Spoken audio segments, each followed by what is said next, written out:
friends. Many people think of the Service Commission as running the dump and that's it. But there's so much more. You won't believe just how many things are happening at the Service Commission, all for the benefit of your communities. In this little film, we want to show you what your regional Service Commission can do for you. Brought to you by the Southwest New Brunswick Service Commission, providing exceptional services by working together. Thanks for watching this. We're going to talk today a little bit about the services we offer here at the Service Commission. That includes our solid waste, our planning and building inspection services, and our regional services, which is our tourism promotion, economic development, community development, and that includes transportation and a few other things like that. Then we're also going to talk a little bit about the governance structure and how that operates and how that integrates with your local government. So let's talk about the services that we offer first. Hopefully you can hear me. A lot of noise behind me. As you can tell, I'm at the landfill. We operate the landfill located in Lawrence Station. It's one of 6 landfills in the province. There are 12 regional service commissions. 6 of us have own and operate the landfill. It's a 1,000-acre site here, and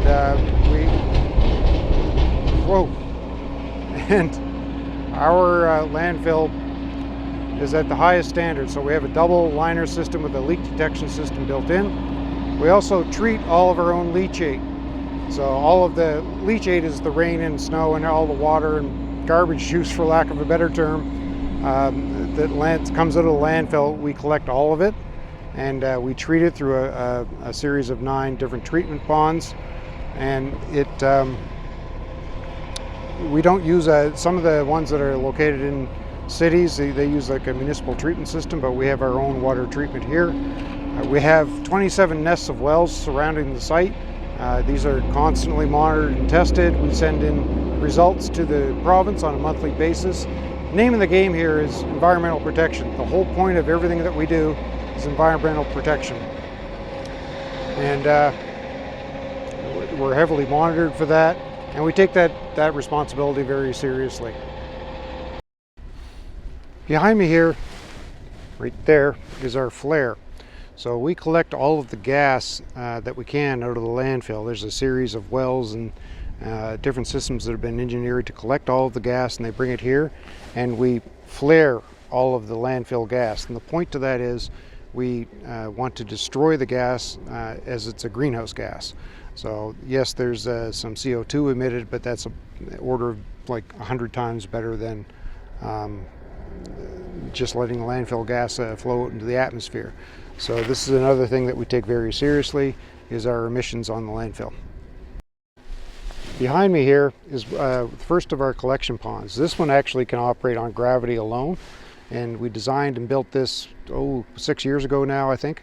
And the point to it is, if in the event of a 100-year storm and everything was knocked out, that would at least collect the liquid for an extended period of time and allow us to treat it at a later point.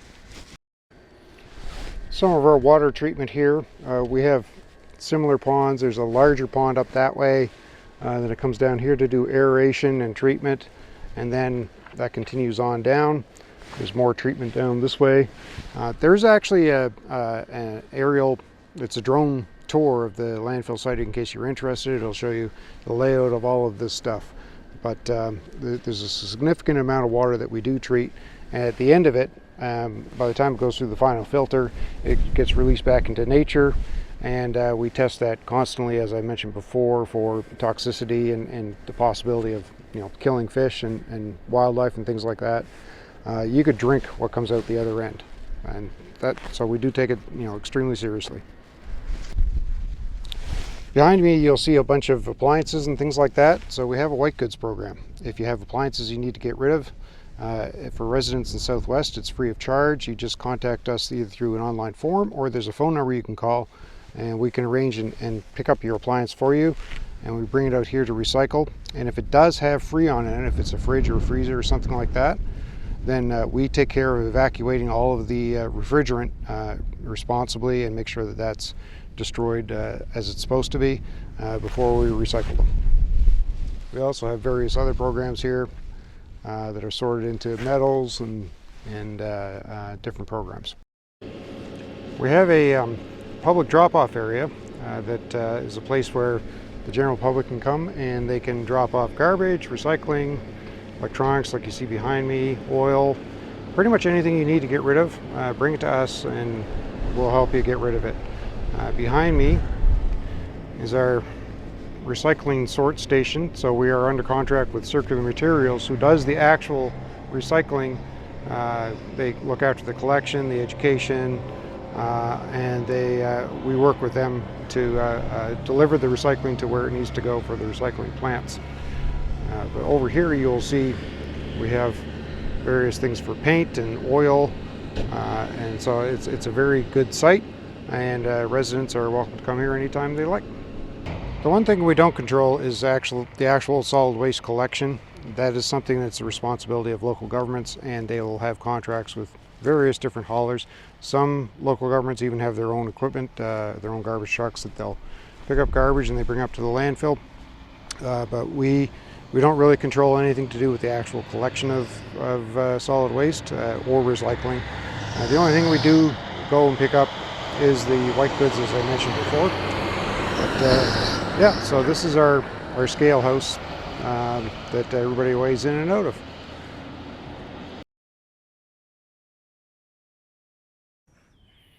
Hopefully you can hear me. There's a little bit of work being done next door here, but anyway, we operate our planning office here. It's 33 Wall Street here in St. Stephen, and it's a fairly busy planning office. We have a full complement of fully professional accredited planners, MCIP planners, that offer, they help you with your municipal plans and administering those plans as well.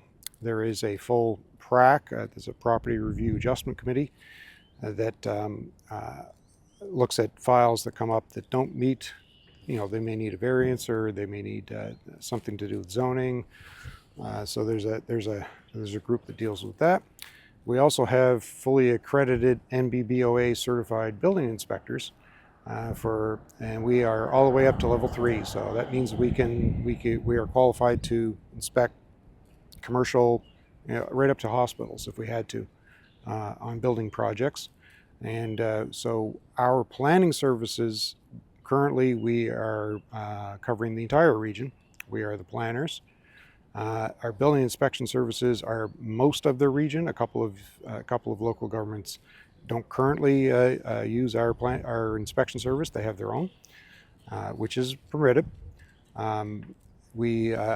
In addition to that, in some cases, we are going down the dangerous and unsightly enforcement route. So we're able to offer dangerous and unsightly building. Sometimes it's in order to comply and that'll solve it. Sometimes right up to the point where we present council with all of the reports and everything that they need on the back end. And should they need to demolish a building, we give them all the legal ability to do that. As a part of our building inspection service and our planning service, we also take on the liability that would result from any of those building inspections. Rather than me talk about planning, because I'm not the expert, I have Alex Henderson, our Director of Planning, and I'm going to let him speak to it all. Hi, I'm Alex Henderson. You've just been elected or re-elected to council. The community you serve made that choice because they want a bright future and one worth building. So I'm going to talk to you about a few local government services that are central to that future. These aren't just bureaucratic procedures, red tape for its own sake. These are essential protections. They are for the investor who wants certainty, for families who want safe housing, for communities that deserve to grow well and not just grow fast. So let's take a few minutes to understand them. First, we have planning. This is how your local government decides in advance how a community is going to develop. Without it, anything goes. Heavy industry beside a home, a scrapyard next to a daycare, urban sprawl that explodes your infrastructure budget or takes away from real rural resource opportunities. Planning can prevent that. And it does something else. It gives people confidence. When your zoning bylaw sets clear standards and is firmly rooted in provincial laws, people commit capital. They invest in your community because they know in advance what the rules are. Neighbors know what to expect. Lenders know what they're financing. That predictability is an economic asset. So your rural plan or your municipal plan sets the growth framework. Your zoning bylaw and capital budget are how you put that into action. When someone wants to do something that their zone doesn't allow, they can apply for a variance or conditional use.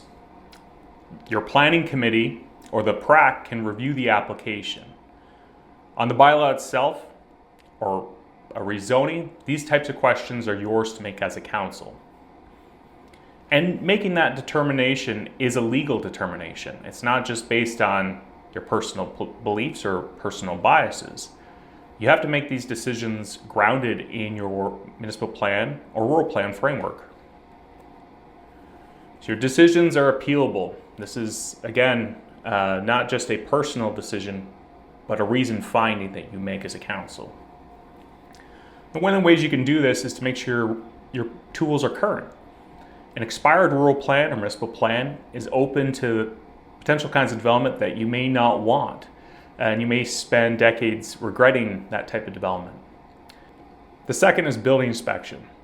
This service is governed by the Building Code Administration Act. Planning shapes the community's growth, but building inspection protects everyone inside the community. Before larger scale construction starts, building permits are required. Your building inspector reviews the plans against the National Building Code. These are minimum standards for structural integrity, fire safety, accessibility, and energy efficiency. Then they inspect the work at key stages.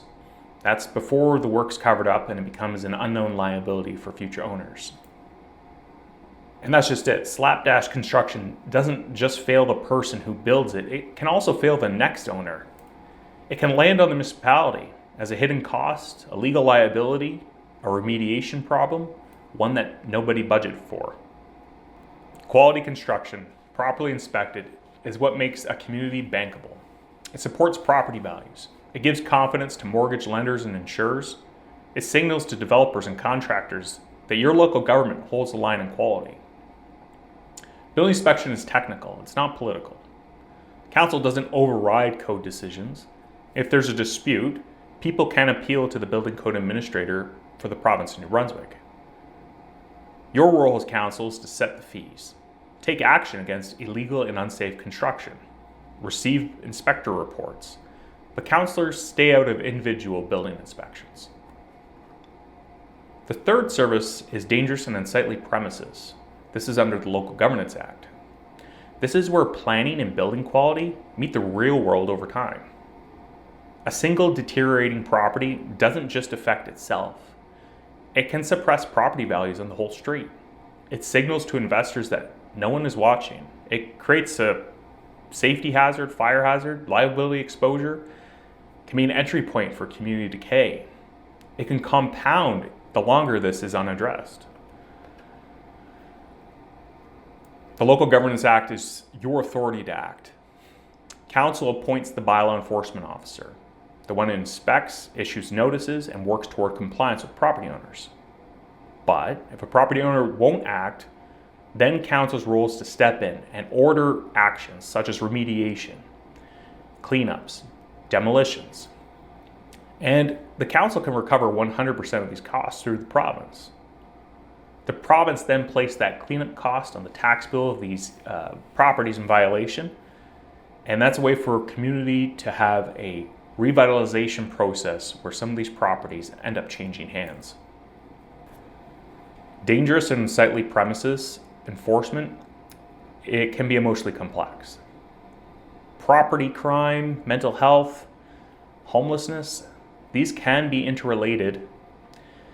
It will generate constituent calls directly to you as a council. But your answer every time is, enforcement decisions belong to the appointed bylaw enforcement officer under the Act.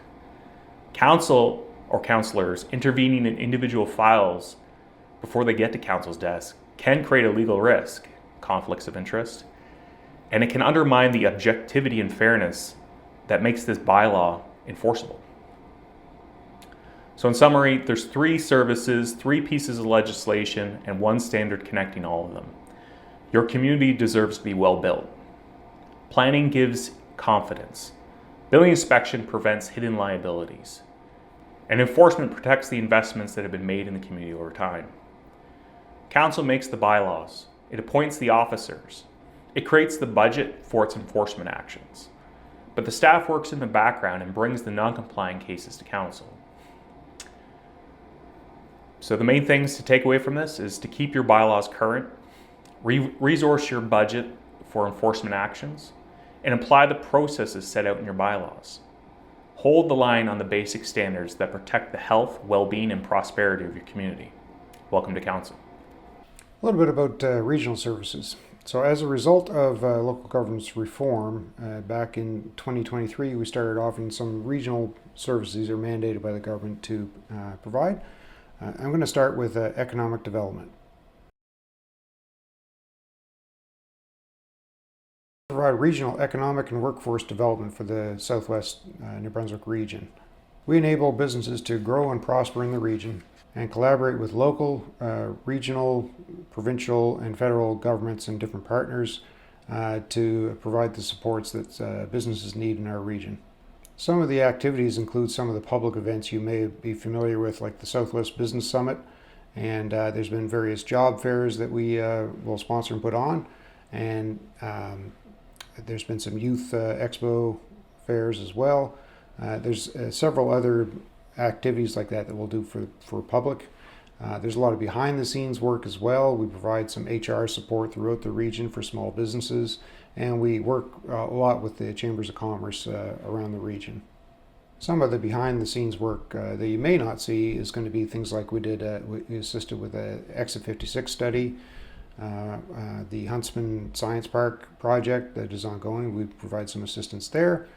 And there's been a lot of other sort of studies that we've done in the background to provide supports for businesses and give them the data they need to grow. For instance, if you are setting up a business in Southwest, you need to know what your workforce is going to look like, what the training is, and if there's a need. We did one project with one manufacturer here where we work with NBCC to set up a training program for a specific product. And so there's a variety of things like that you don't see that happens behind the scenes as well with our regional economic development. Our concentration really is on workforce. There's no one large municipal center here in Southwest, so it truly is a regional workforce, and so we work across local government lines to ensure that there's going to be supports for whatever's happening. For community development, we have a director of community development here that grew out of the old vibrant community, Charlotte County, that was adopted within here, and then we enhanced that a little bit. Our major partner here is the Economic Social Inclusion Corporation, and they provide a lot of the funding in that space for the community development activities. And the community development, they'll work with what they call the Community Inclusion Network. So that's all that would include people like Horizon Health, a lot of the NGOs, nonprofits, things like that around the region. So we tie them together so that they have, it's a more collaborative approach for them working together, because sometimes there's duplication, sometimes there's resources they can tap into. So we help out in that space. There's some other things that happen there too. Economic Social Inclusion has a grant program, so there's a variety of grants that we administer. These are smaller amount grants for a lot of nonprofits and a lot of NGOs around the region. So we handle that. We have a grant writer on staff that will help with any small organizations looking for assistance to tap into whatever grants, and maybe they don't know about some particular grants, so they can get some assistance there through us as well. Transportation also falls under this service, and for us, transportation means community transportation. So we actively support Charlotte Dial-A-Ride as our major provider in the region. We do get some funding that we flow through directly to them and give them some other sort of non-monetary support where we can. And we've done a couple of things here, like the board decided to donate a minivan to them, which gets great use, and you've probably seen it around the region. So that was from the Service Commission in our support of Dial a Ride. Dial a Ride has been extremely successful as a volunteer drive organization. They did over 10,000 rides last year, which is pretty impressive. Our major partner in community development is the Economic Social Inclusion Corporation, as I said. What they have done is they come up with what they call an OPT. 4 is the plan they're working on now. That's their strategic plan. OPT simply means Overcoming Poverty Together. So there's a very comprehensive plan that they did. Took about a year and a half to actually get done. And a lot of that is what's being executed at our level at community development.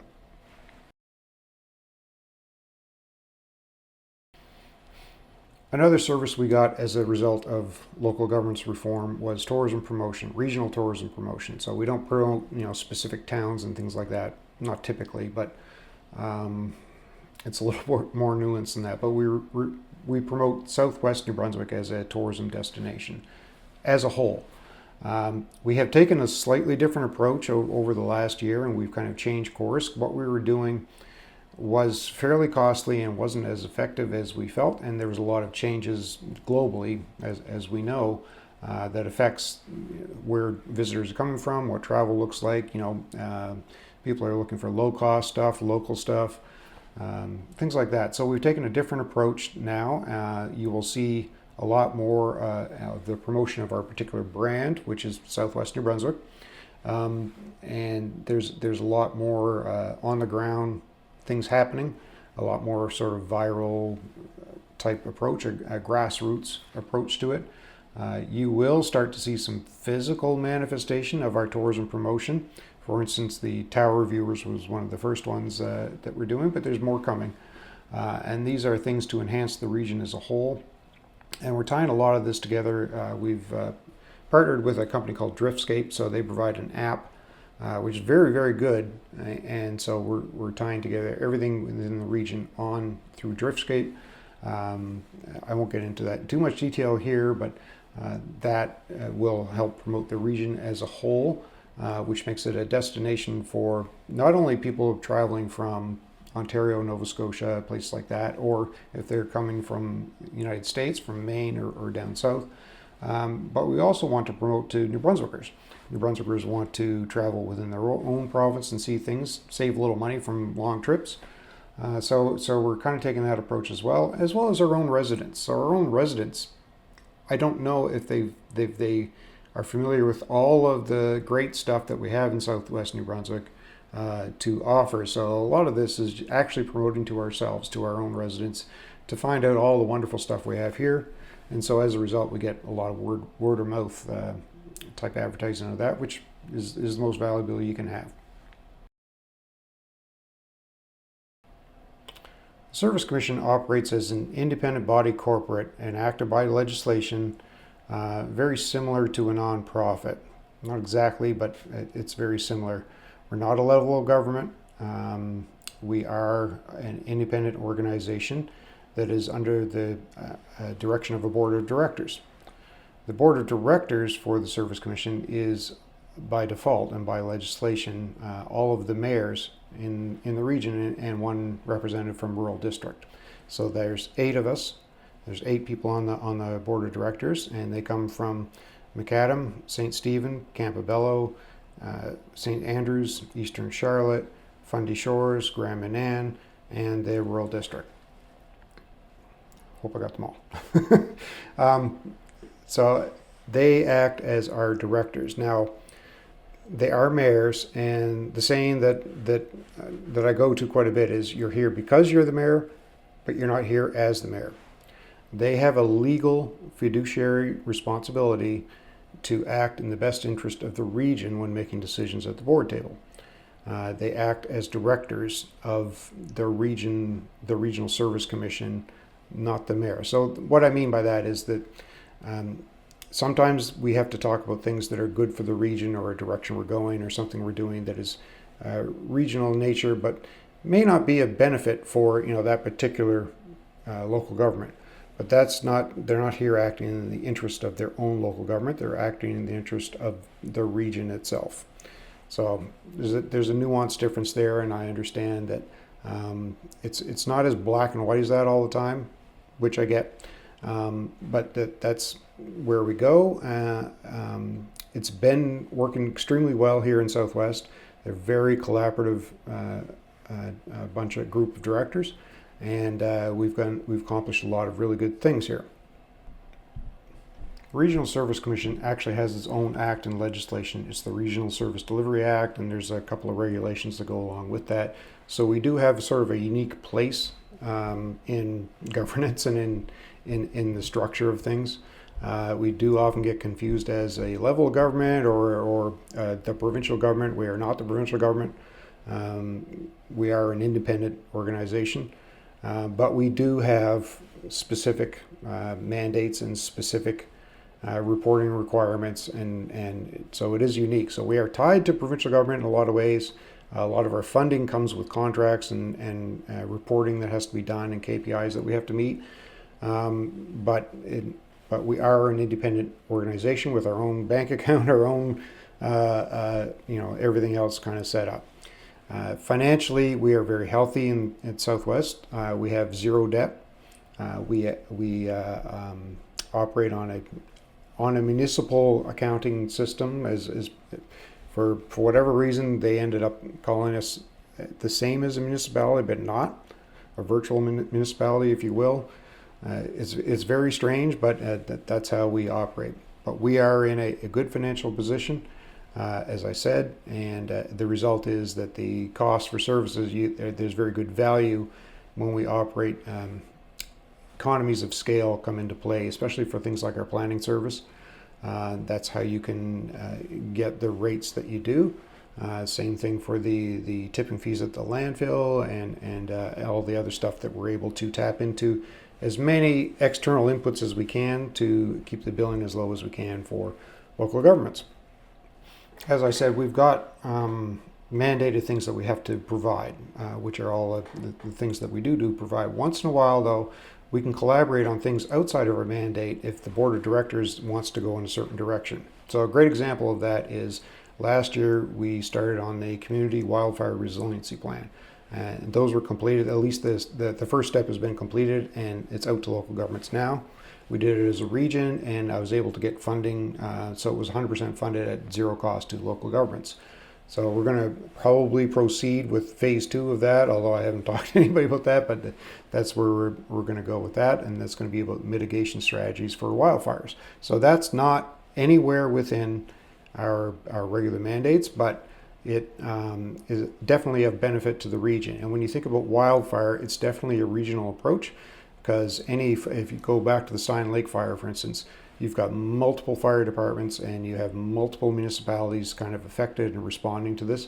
So it makes sense to do this regionally. So once in a while we get something like that outside of our scope, but we'll do it anyway because it's for the good of the region.